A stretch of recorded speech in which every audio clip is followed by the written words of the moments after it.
স্কুলৰ হওক বা কলেজৰ হওক চবৰে নিৰ্দিষ্ট কেইটামান বন্ধু বান্ধৱী থাকে। মোৰো আছে তেনেকৈ নিৰ্দিষ্ট কেইজনীমান বা কেইটামান বন্ধু বান্ধৱী। আৰু এয়া আজি গোটেইখিনি মিলি বোলো আমি পিকনিক খাবলৈ যাওঁ। বহুত দিনৰ পৰা আচলতে প্লেন কৰি আছিলোঁ আৰু এয়া ভিডিঅ' কৰি ৰাখিছোঁ। মই সকলোকে কৈ আছিলোঁ যে মই ভিডিঅ' কৰিছোঁ আৰু তহঁতে এটা হাই দি দে। আৰু যেতিয়া এডিটিং কৰিছোঁ ভিডিঅ'টো এডিট কৰি থাকোঁতে মই মানে খুব বেছি হাঁহিও উঠিছে, আৱেগিকো হৈ পৰিছোঁ। এই সময়কণ আৰু ঘূৰাই নাপাওঁ। আৰু এয়া এই ক্লিপটো যে দেখিছে এইটো আচলতে মই খুব মনে মনে কৰি থৈছিলোঁ। তেওঁ গম নাপায় মই যে মানে ভিডিঅ' কৰিছোঁ। আৰু এয়া আৰম্ভ কৰিছোঁ আৰু প্ৰথমতে বোলো ধূপ জ্বলাই লওঁ। আপোনালোকে দাই দুখ নধৰিব দেই, মই জোতাযোৰ পিন্ধি পেলাই জ্বলাইছোঁ কাৰণ তলৰ ফালে গোটেই বালি আৰু বালিত মানে ভৰিটো দিয়াৰ পিছত আকৌ গোটেই লেতেৰা হৈ যাব। তাৰ মাজতে এইটো এটা ভিডিঅ' ক্লিপ ল'লোঁ। চিঞৰটো শুনিছে চাগে অকণমানকৈ।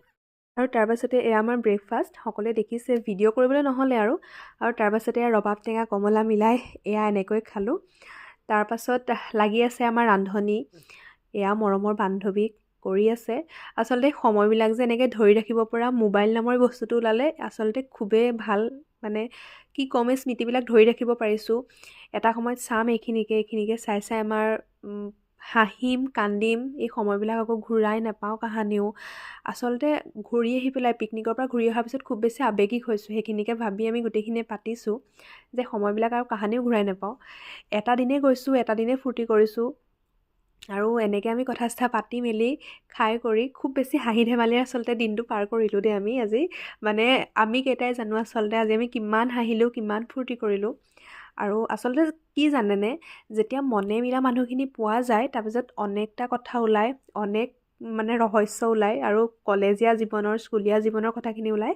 আৰু বাকী বাদ দিয়ক এইখিনি কথা। আৰু এয়া হৈছে আমাৰ আজি খানা ৰেডি হৈ গ'ল। হাঁহৰ মাংস, ব্ৰইলাৰ মাংস গোটেইখিনি আজি আমি এনেকৈ খালোঁ।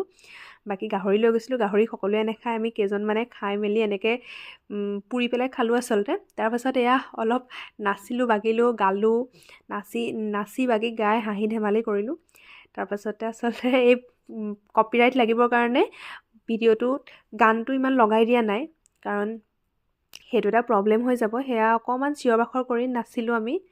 আৰু কঁকালটো ভাগিবলৈ অকণমান দিগদাৰ হৈছে, মানে আগতকৈ বহুত বেছি শকত হৈ গ'লোঁ মই, সেইটো কাৰণে কঁকালটো মানে নাভাগে। জোৰকৈ ভাঙিছোঁ আজিৰ দিনটোৰ কাৰণে। আৰু খুব বেছি ফূৰ্তি কৰিলোঁ। তাৰপাছত আহিবৰ টাইমত অকণমান দুখো লাগিছিলে, উপায় নাই। বেলি ডুবিবৰ হ'ল, আমিও ঘৰলৈ আহিবৰ হ'ল আৰু সেইটো কাৰণে। সঁচাকৈ এনেকৈ যদি কিবা এটা ওলোৱা হ'লে যে সময়খিনি ধৰি ৰাখোঁ, কিন্তু ভাগ্যক্ৰমে মোবাইলটো ওলালে তাতে আমি গোটেইখিনি এনেকৈ স্মৃতি হিচাপে ৰাখিব পাৰোঁ। আৰু সকলো সামৰীয়া নদীৰ কাষলৈ আহিলোঁ অকণমান, বোলো ভিডিঅ' এটা কৰি থওঁ। আৰু ঘৰমুৱা হৈ আহিলোঁ। আহি বাটতে